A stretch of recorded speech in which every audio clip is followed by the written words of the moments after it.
Hello, everybody. Welcome to the Crypto Hipster Podcast. This is your host, Jamil Hassan, the Crypto Hipster, where I interview founders, thought leaders, executives, entrepreneurs, artists, you name it, across the world of blockchain and crypto. And today I have an amazing guest, as I always have amazing guests. His name is Nicolas Biagosch. He is the founder of Q Protocol. Nicolas, welcome. Thank you very much for having me. Very excited to be here. Very welcome. And I think you're coming live from ETH Denver. Yes, I'm in Denver at the moment and will join the festivities, if you will, later today and then until the end of this week, and then going to even to Breckenridge and then continuing to meet people there. Very cool. Awesome. So let me ask you first, what is your background, and is it a logical background for what you're doing now?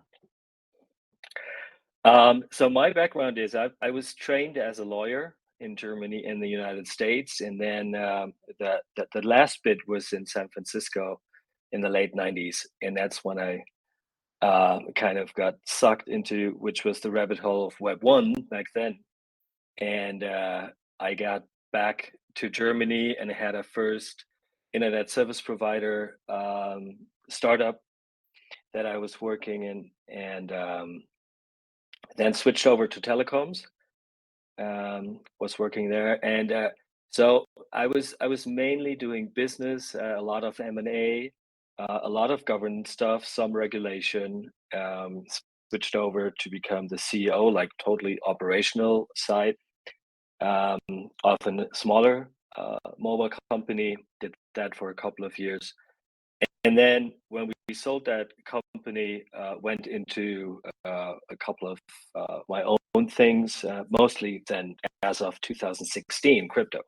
So I heard about Bitcoin in 2013, and it took me a while to kind of wrap my head around it, given that my technical I mean, I've always kind of worked in the technical field, but my background is not tech, so it took me a while. And then I've been doing that ever since. So as to your question, whether it's a logical background, well, probably not at first sight, but I've been in tech, Web 1, Web 2, telecoms all of my professional life. I have led and built businesses. I have spent a lot of time with governance questions.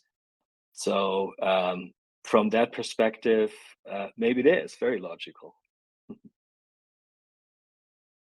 Awesome. So what is Q all about, and what makes it unique?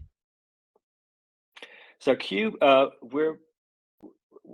we have built a decentralized universal governance framework for Web3.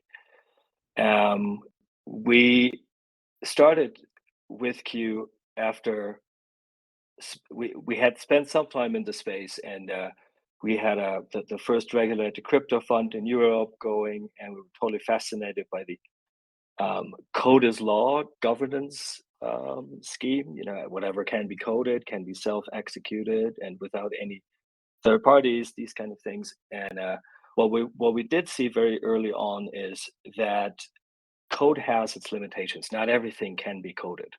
So as soon as you get into human value or intent or discretionary, non-binary decision makings, questions that start where the answer starts with it depends, and not is just yes and no. And that's why we started Q, and we built a framework, a governance framework that can be applied either if you build on Q or not, or elsewhere with Q, that lets you implement discretionary decision making, private arbitration, on-chain voting, all of the relevant items that makes a governance in a fully decentralized way. So we're kind of adding to the space where Bitcoin had the transaction security, and Ethereum added smart contracts. We are adding the governance bit that lets you go beyond code as law. So why must I'm going to say, so we're talking about that code is law, right? Why must human-centric, right, Web3 governance reach beyond code is law? Yeah. So if you look at a couple of business models or protocols that we've seen, for example, in DeFi, many of the system critical parameters or questions in DeFi, like what's an eligible asset for a platform, what are risk parameters in a borrowing and lending protocol, all of these kind of things are many times very hard to code because either they require a decision that takes into account the very specific aspects of a situation, or you want to include things that go beyond just deterministic questions and oracles that you could use. Like, for example, I don't know whether you've heard of the Mango DAO hack, recent Mango DAO hack. One of the questions there was that they pumped the native token, the Mango token, on a borrowing and lending scheme, and then borrowed against that. So there was no way for computer code to understand that the price was inflated by wash trading and whatnot. So a more human-centric element that we're bringing that lets you look at these things like, is this a real price or is it a pump price, and so forth, that lets you implement these things. So we're taking away the risk of governance hacks. We're taking away the risk of governance insecurities or hacks or rug pulls. And we're adding the capability of including much more sophisticated decision making that lets you, for example, if you have let's say a decentralized insurance protocol, things like health or life insurance are very hard to do in a solely deterministic way, if then that. And that's what we're adding, that's what we're allowing to implement, is to go beyond that. Okay, so I'll follow up there. So how could you do life insurance on DeFi? So what we're doing, what we're offering is, for example, they could implement a decentralized expert panel. They could give rules to those experts within that define the scope of discretion that they have to observe. So you can only have decisions made if you have certain information at hand, if those certain information provide for whatever the scope is you're giving to them, and then they can take a decision. The question, however, is you not necessarily want those to have full discretion on what they're doing. You need to have them follow the rules, and we have what we call root nodes, which is the second layer of nodes, and they're able to monitor and ensure the compliance of that expert panel with the given rules, or with the rules given to them.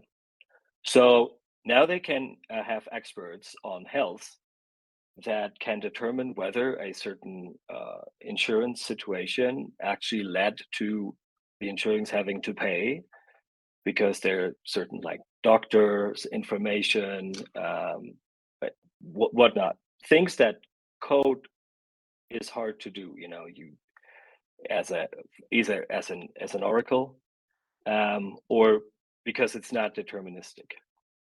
And that way, that could be implemented.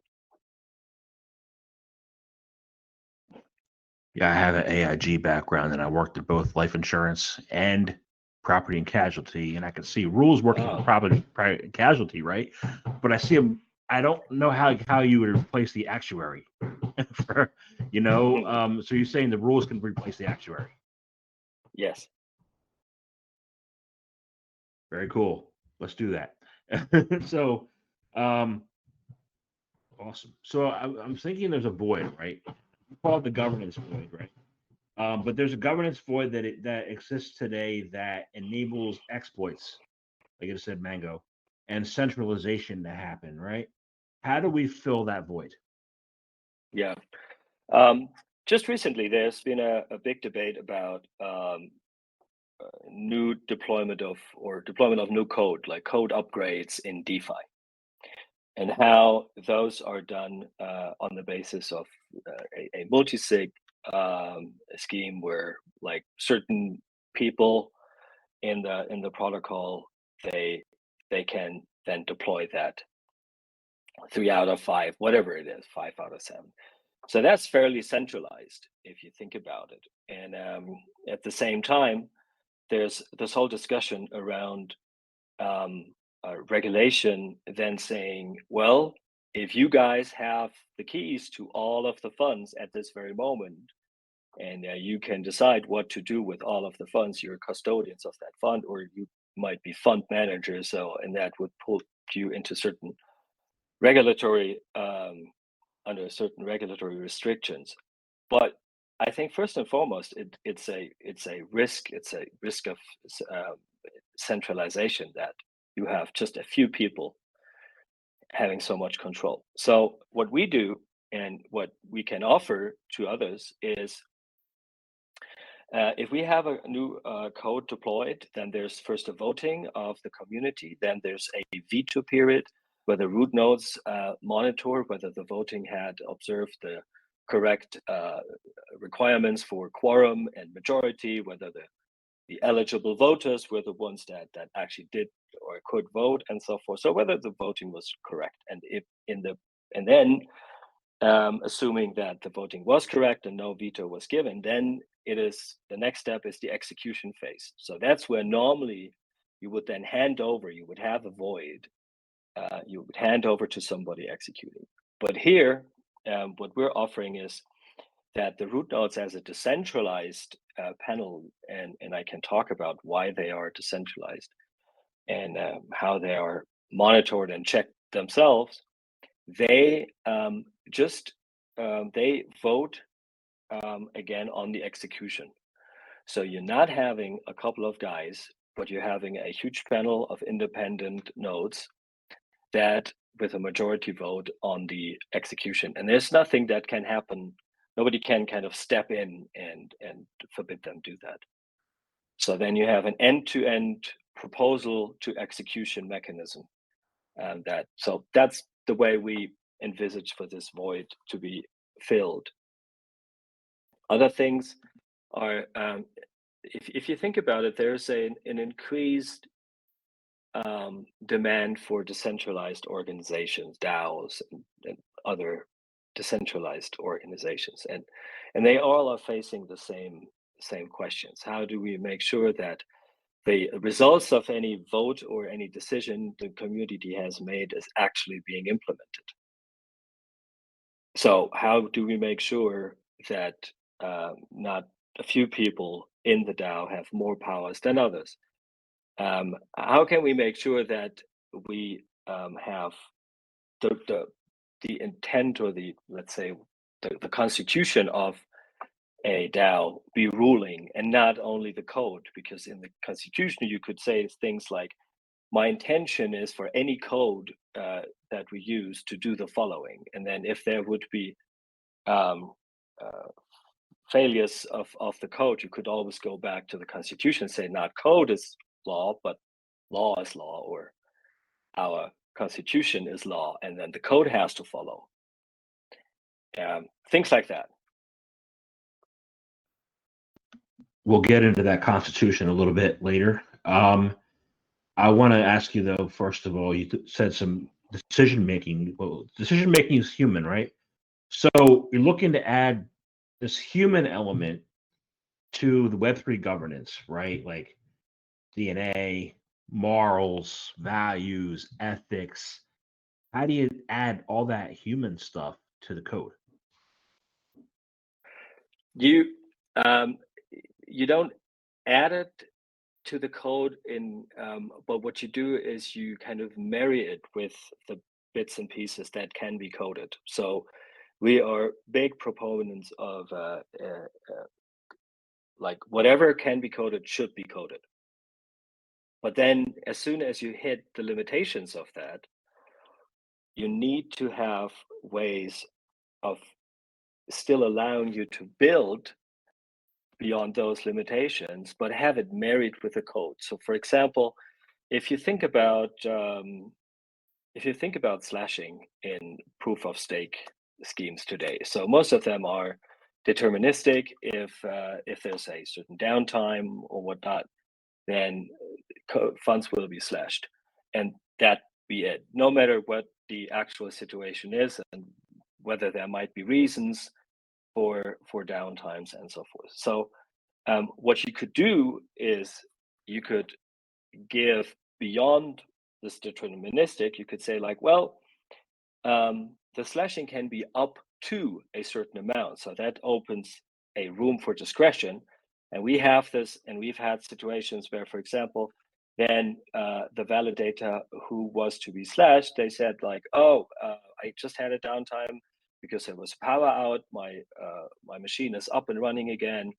It was just one, and then the root nodes who decide upon whether to slash or not, they said things like, okay, we see that we're fairly early in the project, so we're not going to slash you. However, if they did, the funds would not be gone for good, but they would move into an escrow account, and there could be a dispute about whether that decision was relevant and justified. And then, as a third element, that dispute could be taken to the ICC, the International Chamber of Commerce, a biggest dispute resolution organization in the world, and they would resolve that dispute. And then the execution would again be on chain. So funds would go out of the escrow back to the validator if he won, or so forth. So that's how you marry code and that human link. Value and like human value is another one where I could give you an example. Sure. For example, like in the Q constitution, there's a very first bit that says the Q system is to support humankind, so not machines. Okay, so that's an intent, that's a value, that's something where we said like we don't want to build a system that will be used by machines or can where machines can benefit more than humans. It's very hard to code, but we believe it's very important. So then we just recently had a discussion on whether an AI could become a root node. Okay, so now we could look at the basis of what we're doing, which are the rules, and the decision makers, which was the community, could say, well, we have given ourselves these rules. If we want to adhere to those, now we can't have an AI become a root node because that's what the rules say. And that way, you can include human value and intent and still have fully decentralized decision making and then implementation. You know, I saw something that's a little scary to me the other day. I don't know if this is accurate or it's just a psyop, where one of the AI bots thought it was human. What do you do in that case where they mistakenly think they're human, and then I don't know if it's even possible. That will be a challenge. We have a couple of measures that like checks and balances in place for that. Like that bot would have to provide the physical address or its physical address. That might be a little more difficult, but absolutely. I mean, that will be one of the major challenges with AI, to detect it. Yeah, I just hope that like the world of robots doesn't happen. We'll see, right? Um, so let's talk about the Constitution, right? A lot of people say, in the U.S., especially U.S. has a constitution. Oh, if it's not directly written in the Constitution, then it's not a really rule. But the Constitution, has been a living, breathing document for a few hundred years. That it's not just its original words by the founders of the country. It actually includes case law, right? Case law, which I guess are equivalent of coding by decision by one-offs, right? How do you how do you incorporate these one-offs, these case, situations to the code or by judgment to your platform and what you do? So I think first of all, the Q constitution, or what we call a constitution, is a little different from the Constitution of the United States in that it is a private contract between all stakeholders and all Q token holders, all the members of the community of the Q ecosystem. So it's a private contract, and the like a normal nation state constitution, like the one of the U.S., that assumes there is a whole body of government judges, like a judiciary, an executive body, and so forth, in order for those rules to be interpreted. That's then the case law, and be complied with, or executed, or enforced, which is then done by the executive. So we don't have that, but we're trying to create something similar, in that we're thinking about it more in terms of private contracts between a huge number of members. That could be members of a DAO, that could be like owners of a protocol, that could be all kinds of communities could have those rules as private contracts amongst all of themselves, and saying like, we commit to abiding to the following principles, and whatnot. So I think that's one. So the second thing is, how do you deal with case law? Then is it becomes much easier if you have a one-to-one situation, because any kind of dispute will only appear at the face of it, will only appear between two parties that are in that dispute. And then the community, however, might decide over time that, well, we want to benefit from previous discussions or previous cases, and they might ask everybody to make public those cases, which in private arbitration is not necessarily the case.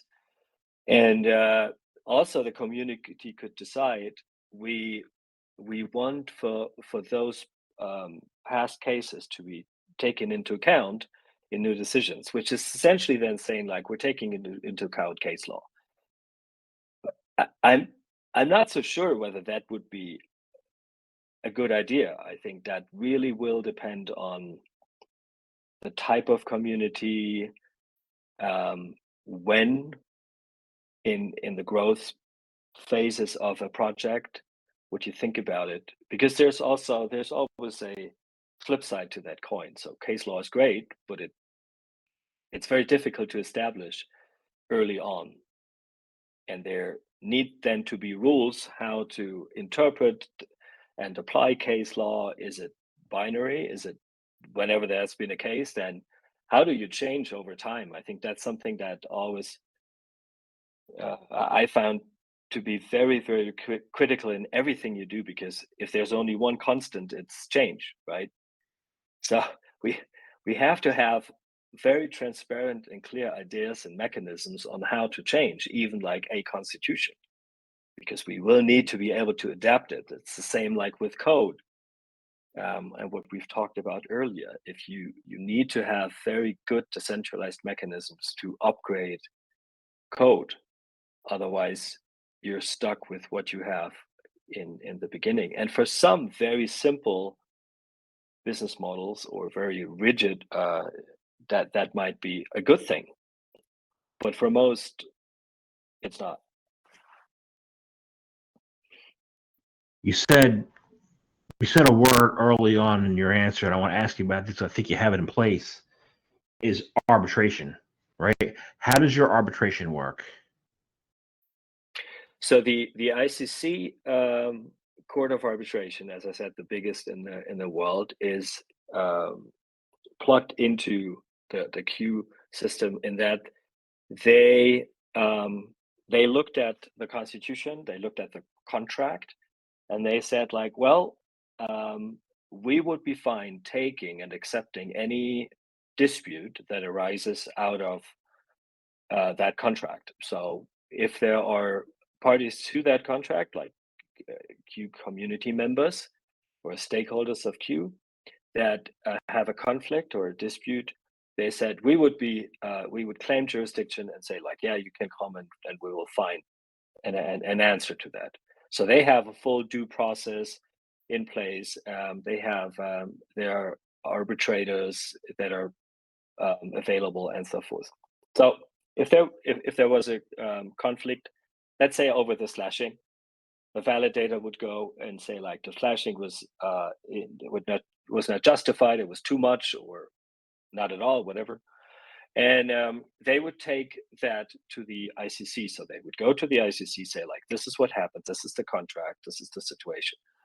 And then the root nodes will send a like one of the root nodes will go and they will have this arbitration, and then they will accept the arbitration because in the contract already they said like, whenever there's a dispute and we go before the ICC Court of Arbitration, we will accept their judgment, and then that judgment will be taken and will be executed on chain or off chain depending on what the outcome is. So that's one how this works, and the novel and beautiful thing about it is that's fully integrated. So first of all, given that the parties have decided and committed to using this kind of arbitration, will make it much harder for them to go and sue somebody like all across the world, because most judges would say like, wait a minute, I see a contract and you've already committed to a dispute resolution mechanism. I'm not taking this case. Yeah, so you're adding a lot of security there. And then with other, and then this kind of arbitration is able to interpret value and intent and discretion that was put into the rules, which other systems cannot. And at the same time, it will be able to be executed on chain and off chain. So you're really bridging those two worlds. Yeah, that's how the mechanism works. So the whole time you're speaking here, I'm thinking of what happened last summer, right? I don't know if you had any money on FTX or Celsius or Voyager or any of these centralized platforms, right? Where most of them are now are crap show between the lawyers are sucking out all the money. I wonder if arbitration would have in some way would have helped out, and made things a little better. See, the one and only problem with all of this is that it's centralized companies, right? So that's the problem, and very badly managed on top of that.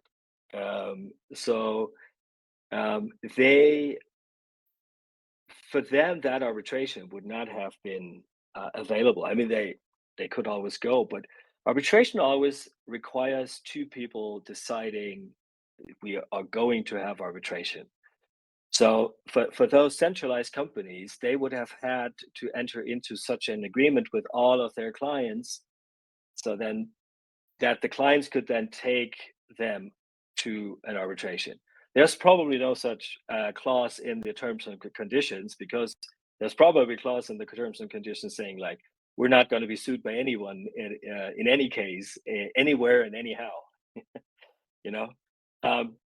But if you think about it, what if those were decentralized companies, like truly decentralized companies, then this would be very different. So let's look at not a centralized exchange, but a DEX, a decentralized exchange. They could have had rules, their own kind of constitution that could live on Q, for example, and they could have plugged into our execution mechanism so that those rules are actually worth something, because without implementation, they're not worth the paper or whatever written on, you know.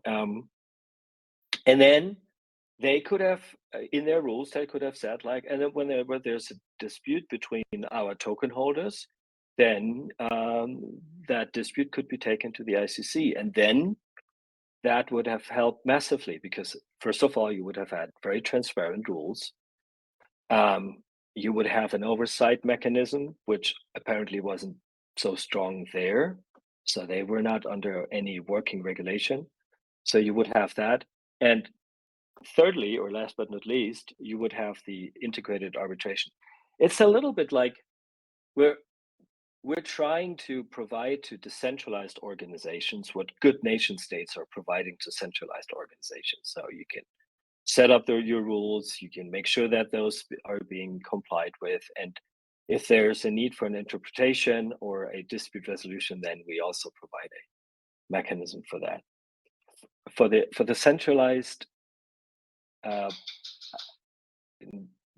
would be difficult, because I think the centralization is the main problem there. Well, that brings me to my next question.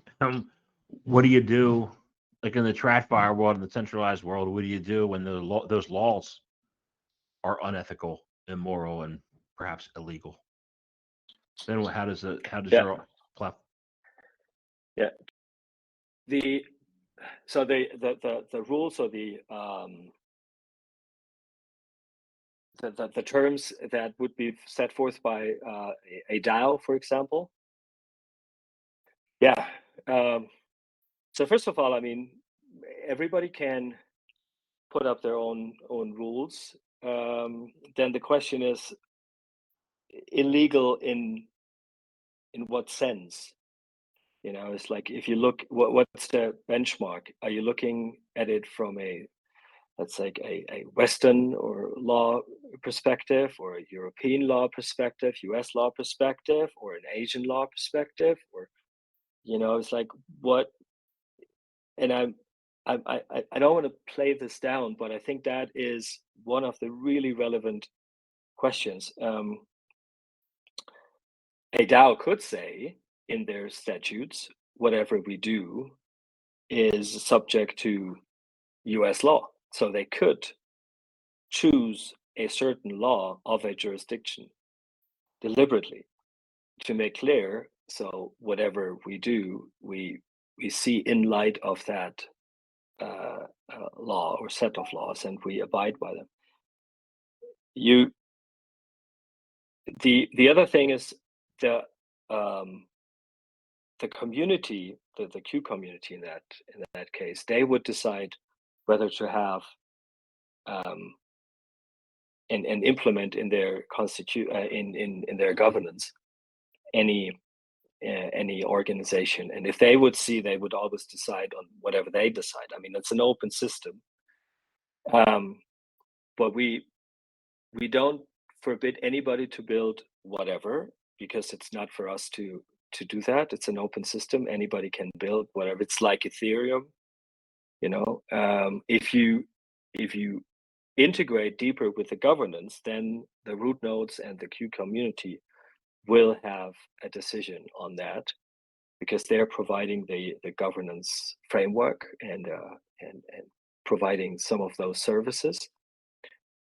And then they will decide. Yeah. Awesome. Yeah. There's a lot to think about. I didn't think about that country perspective, but that's guess why people can't really take global platforms to task yet. But taking global platforms to task, and transitioning from the centralized to the decentralized world means that we have to solve for the global trust deficit, right? What do you think Yes. are the best ways that we can solve for that deficit? So I think that the first thing one needs to start with is transparency. And to have transparent rules, like if you code something, that's transparent, which is the beauty of some of DeFi or others. It's everybody. If it's open source, everybody can read it. It's very transparent, and you can exactly know what it's doing. We need the same with governance as well. Much more transparency and much more very clear, explicit rules that describe the governance of a project, because that will take away this kind of I don't want to say shady, but it's like a lot of what is wrong in crypto is because you you don't know who's acting, what their motivation is, and then, well, if you can read the code and that's that, there's nobody else interfering with that, that's fine.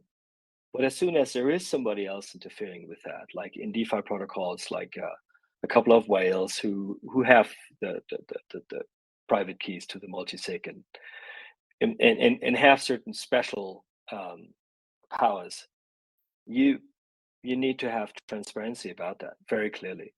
And so that's the first. The second is then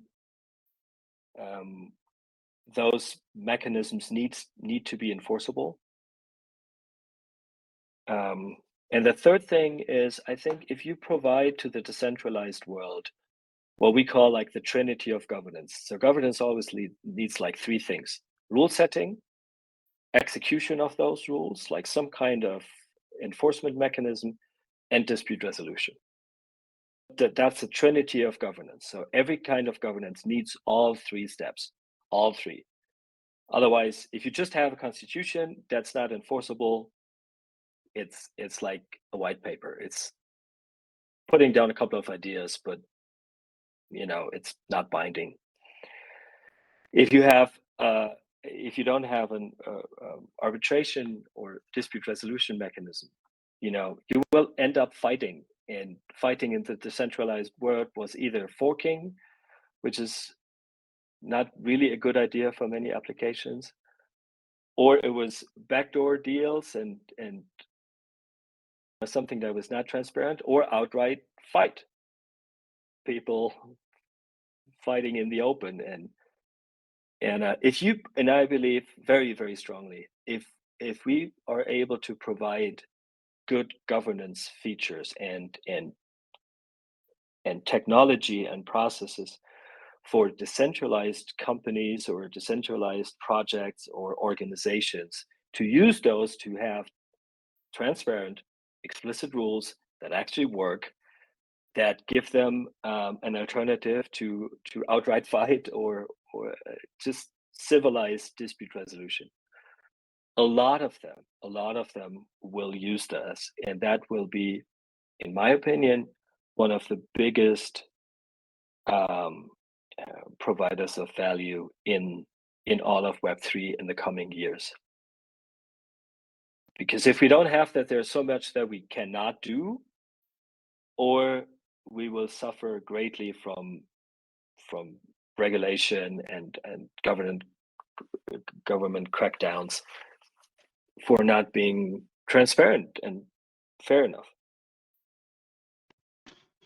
There's a lot of fighting going on over the past year. There's a lot. So I'm glad, I agree with you 100%. You need that resolution. So yeah, I look forward to seeing you guys, what you do, and how you move forward, and that'd be great. So I want to thank you very much for your time today. This has been a great conversation. I learned a lot, and yeah, I think I'm excited about what you guys are up to. And I have one last question. It's this: how can people find out more information about you, about Q, about what you do? How can they do that? So I think, first of all, thank you very much for the conversation. I really enjoyed it. Very good questions. And so I think the easiest way is to go to q.org, like the single letter Q in the alphabet, q.org.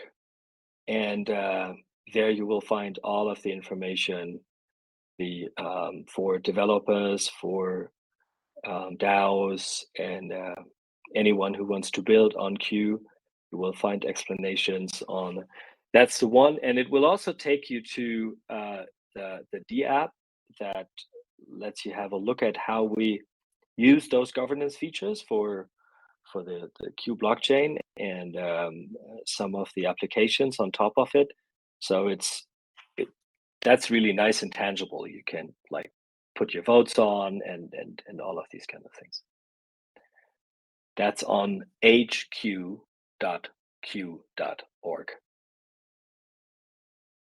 But if you go through the website, you will find all of the links, I guess. Awesome. Thank you very much for your time today. I thank you. Thank you. Have a great rest of the day.